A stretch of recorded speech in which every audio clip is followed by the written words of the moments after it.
വർക്കല നഗരത്തിന്റെ ശില്പി എന്നറിയപ്പെടുന്നതാര്? ഉത്തരം അയ്യപ്പൻ മാർത്താണ്ഡപ്പിള്ള.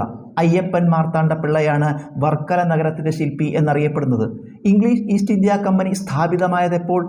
ഉത്തരം 1600. 1600ലാണ് ഇംഗ്ലീഷ് ഈസ്റ്റ് ഇന്ത്യ കമ്പനി സ്ഥാപിതമായത്. പുലിക്കട്ട് തടാകം ഏതു തീരത്താണ്? ഉത്തരം കോറമാണ്ടൽ തീരത്ത്. കോറമാണ്ടൽ തീരത്താണ് പുലിക്കട്ട് തടാകം.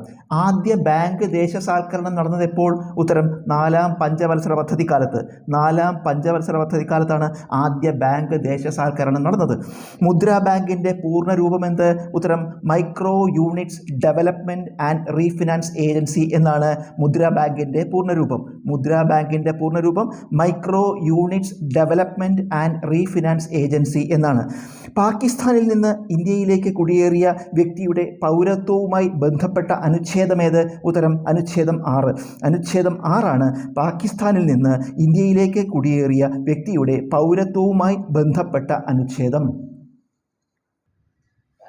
56ാമത് GST കൗൺസിൽ യോഗ തീരുമാനപ്രകാരം ഇന്ത്യയിലെ GST സ്ലാബിൽ നിന്ന് ഒഴിവാക്കിയ മൂല്യങ്ങൾ ഏതെല്ലാം? ഉത്തരം 12%, 28%. 12%, 28% എന്നിവയാണ് 56ാമത് GST കൗൺസിൽ യോഗ തീരുമാനപ്രകാരം ഇന്ത്യയിലെ GST സ്ലാബിൽ നിന്ന് ഒഴിവാക്കിയ മൂല്യങ്ങൾ.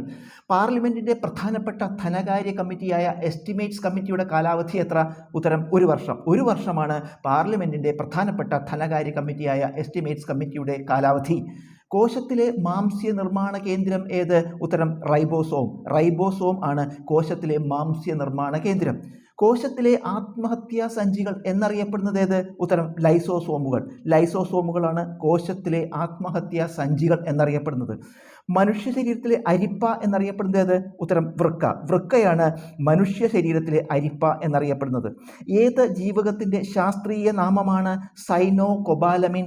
ഉത്തരം B12. വിറ്റാമിൻ B12 ആണ്. വിറ്റാമിൻ B12ന്റെ ശാസ്ത്രീയ നാമമാണ് സൈനോകൊബാലമിൻ. ട്രിപ്പൊനിമ പല്ലിടം എന്ന ബാക്ടീരിയ ഉണ്ടാക്കുന്ന രോഗമേത്? ഉത്തരം സിഫിലിസ്. സിഫിലിസ് ആണ് ട്രിപ്പൊനിമ പല്ലിടം എന്ന ബാക്ടീരിയ ഉണ്ടാക്കുന്ന രോഗം.